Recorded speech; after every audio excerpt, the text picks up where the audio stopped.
Hello guys. आज हमारे YouTube channel का दूसरा दिन है। इसमें हम आपको बताएंगे हम ऑल टाइप जिससे कॉम्पिटिटिव एग्ज़ाम होते हैं ना, उसके ऑल टाइप कॉम्पिटिटिव एग्ज़ाम के प्रिपरेशन करवाएंगे। For example SSC, SSC CHSL, CGL, okay, any type preparation government job, ठीक है। तो इसके रिलेटिव हम आज आपको बताएंगे कि किस टाइप का क्वेश्चन आता है, ठीक है। और एक जैसे क्वेश्चन हर एग्ज़ाम में आ सकते हैं, वो बताएंगे, बस ट्रिक जानना ज़रूरी है। तो चलो स्टार्ट करते हैं। तो सबसे पहले हम पढ़ेंगे नंबर सिस्टम, जिसे हिंदी में कहा जाता है संख्या पद्धति, ठीक है। देखिए, ये है हमारा पहला है संख्या पद्धति का पहला नंबर हमारा है प्राकृतिक संख्याएं। क्या है? प्राकृतिक संख्याएं, जिसे क्या कहते हैं देख लीजिए, जिसे क्या कहते हैं नेचुरल नंबर, ठीक है। गिनती में प्रयोग होने वाली संख्याओं के समुच्चय को प्राकृतिक संख्याओं का समुच्चय कहा जाता है। जो गिनती, जो हम एक से लेकर जैसे इन्फिनिटी तक गिनते हैं, जितनी भी संख्याएं उसके अंदर आती है उसे प्राकृतिक संख्याएं कहा जाता है, ठीक है। जिसे इंग्लिश में नेचुरल नंबर कहा जाता है, ठीक है। सम संख्याएं, संख्याएं का मतलब तो नंबर ही होता है, और रहा सम, सम मतलब होता है इवन, ठीक है। इवन नंबर जो जो संख्या जो दो से पूरा पूरा विभाजित हो जाए। फॉर एग्जाम्पल मैं आपको बताती हूँ, एक मिनट। देखिए, जो दो से सम संख्या किसे कहते हैं, ठीक है। देखिए, सम संख्या क्या है? सम संख्या, ठीक है। इवन नंबर, ठीक है। इवन और नंबर जो कहते हैं, जो दो से पूरी तरह डिवाइड हो जाए। जैसे मान लीजिए 8,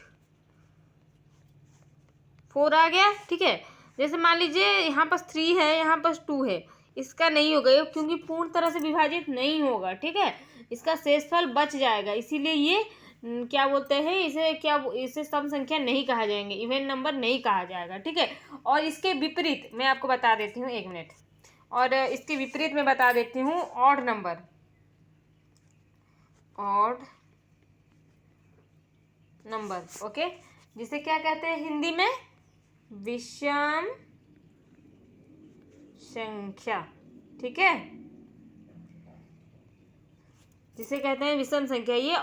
ये जो ऑड नंबर होता है, ये सम संख्या का उल्टा होता है। मतलब जैसे उसमें पूरी तरह से डिवाइड होना जरूरी था, उससे तभी सम संख्या कहेंगे। और विषम संख्या में क्या होता है कि ये पूरी तरह से विभाजित नहीं होना चाहिए, शेषफल कुछ ना कुछ बच जाना चाहिए, तब उसे विषम संख्या कहते हैं। जैसे 3 से 2 नहीं जाएगा तो ये हमारा विषम संख्या हुआ। जैसे जो 2 से पूरी तरह विभाजित नहीं होगा वो विषम संख्या, जो 2 से पूरी तरह विभाजित होगा वो सम संख्या। जस्ट इसका अपोजिट, जो 2 से पूरी तरह विभाजित नहीं होगा वो विषम संख्या, ठीक है। समझ में आया?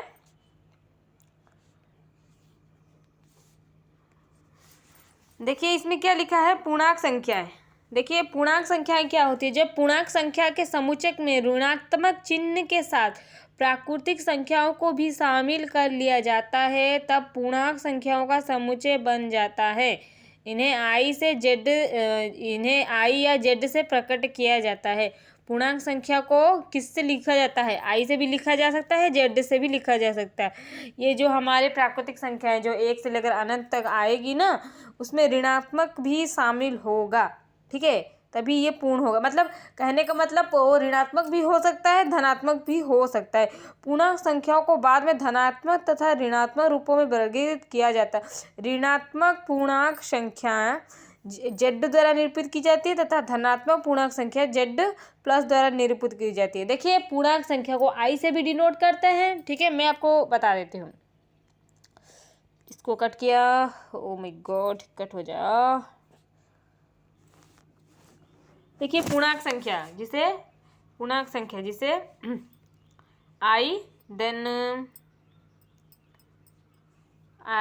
आई देन जेड से भी निरूपित किया जाता है, ठीक है। तो जैसे हमारी संख्याएं अगर प्लस में होगी, जैसे हम जेड से लिखें या फिर आई से लिखें, उससे कुछ फर्क नहीं पड़ता। मान लीजिए मैं जेड से लिख रही हूँ, तो जैसे हम पूर्णांक संख्या प्लस में आ रही है, +1, +2, +3 ऐसे आ रही है ना, तो उसको प्लस जेड से डिनोट करेंगे। ओके, फिर -1, -2, -3 से आएगी तो उसे किससे डिनोट करेंगे? -z से डिनोट करेंगे। ठीक है, समझ में आया इतना? प्लस होगा तो प्लस जेड, माइनस होगा तो माइनस जेड। ओके, समझ में आया आपको? इतना समझ में आया? तो 1 मिनट डिलीट कर देते हैं। देखिए हमारा नेक्स्ट क्या है? अभाज्य संख्याएं, जिसे ऋण संख्या भी कहते हैं, इंग्लिश में उसको बोलते हैं प्राइम नंबर। ठीक है, देखिए प्राइम नंबर ये है, इसको पढ़ रहे हैं हम। ठीक है, जिनके स्वयं और एक के अतिरिक्त और कोई भी गुणनखंड नहीं होते हैं और अभाज्य संख्याएं कहलाती हैं। जिनके, देखिए जो जिसके एक के अतिरिक्त कुछ भी गुणनखंड नहीं होगा उसको अभाज्य संख्याएं कहेंगे, प्राइम नंबर। ठीक है, जैसे जैसे हम लसा निकालेंगे 2 का तो क्या निकलेगा? 1 और 2। ठीक है, और कुछ तो नहीं आएगा ना, ऐसी संख्या जो एक से ही कट रही हो और कुछ नहीं, तो उसे अभाज्य संख्याएं कहलाती है। देखिए नोट किया गया है, 2 ही एक ऐसी सम संख्या है जो ऋण संख्या भी है, बल्कि 2 से ही ऋण संख्या शुरू होती है। 2 के अलावा और सभी ऋण संख्याएं विषम संख्या हैं, लेकिन सारी विषम संख्याएं ऋण संख्याएं नहीं हैं। चलो इसको छोड़ो, ये कोई जरूरी नहीं। सहभाज्य संख्याएं को प्राइम नंबर, 2 संख्याएं जिनमें एक के अतिरिक्त कोई उभयनिष्ठ गुणनखंड नहीं हो सह अभाज्य संख्याएं कहलाती है। 2 संख्या जिनमें एक के अतिरिक्त कोई गुणनखंड ना हो, जैसे 9। देखिए समझ में आ रहा है? जो 2 संख्याएं हैं हमारी, ठीक है, जिनमें एक के अतिरिक्त कोई उभयनिष्ठ गुणनखंड नहीं हो, वह सह अभाज्य संख्याएं कहलाएगी। जैसे 9 है और 16 है, 4 है, 15 है, 80 है, 81 है। 3 9 हुआ, देखो 3 9 और खुद से 9, 2 से कटाना, 2 संख्याएं बस होगी। और 16 का 4 चौके 16, 4 एकम 4, 1 या फिर वही संख्या होनी चाहिए या फिर 1। चलो ये भी हो गया सहभाज्य संख्या, इसको कट करते हैं। देखिए भाज्य संख्याएं, भाज्य संख्या किसे कहते हैं? आप लोगों को पता है भाज्य संख्या किसे कहते हैं? Divisible number. ठीक है, यौगिक संख्याएं वो पूर्ण संख्याएं जिनके स्वयं और एक के अतिरिक्त भी गुणनखंड होते हैं, भाज्य संख्याएं कहलाती है। वे संख्याएं जो अभाज्य संख्याएं नहीं है वो यौगिक संख्याएं कहलाती है।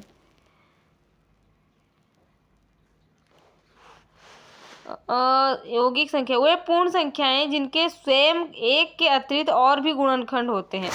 भाज्य संख्या का कहने का मतलब आपको समझ में आ रहा है? जैसे हम गुणनखंड किसी का भी करेंगे, जैसे कि मान लीजिए, 1 मिनट, तो देखिए जैसे क्या है, इसको को प्राइम नंबर हम पढ़ेंगे ना अभी। तो जैसे मान लीजिए यहाँ पास मैंने 4 किया, 1 मिनट, यहाँ बस 4 है, इसका जब गुणनखंड करेंगे 2 दूनी 4, 2 एकम 2, ये 2 से कटा, 1 से कटा, मतलब कहने का मतलब वो 1 से कटे, अन्य किसी गुणनखंड से कटे। ठीक है, 1 से भी कटेगा, देन किसी और से भी कटेगा, 2 से अधिक। ठीक है, 6, 2 3 6, 1 मिनट, ये गलत हो गया, वेट,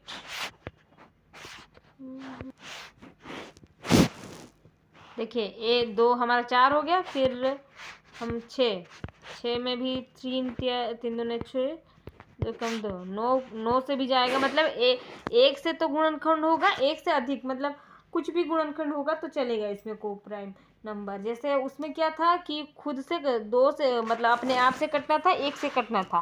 ठीक है, और इसको प्राइम नंबर में ये 1 से कटेगा, अन्यथा किसी और से भी कट होना चाहिए गुणनखंड। ठीक है, 16 भी होगा ना, ऐसे आपको छांट छांट के लिखना है। ओके, को कट किया, समझ में आया? फिर से एक बार मैं रिवीजन करा देती हूँ। देखिए मैं फिर से एक बार रिवीजन करा देती हूँ आपको। देखिए प्राकृतिक संख्या जो होती है वो क्या होती है? जो 1 से अनंत तक आती है उसे प्राकृतिक संख्या कहते हैं। और सम संख्या क्या होती है? जो 2 से विभाजित होती है।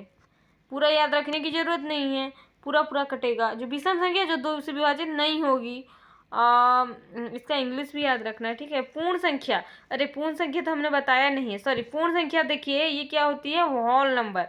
देखिए जैसे होल बोला है, मैं आपको अच्छे से समझा देती हूँ, ये वाला छूट गया है, सॉरी। पूर्ण संख्या होल नंबर, देखिए होल नंबर, ठीक है।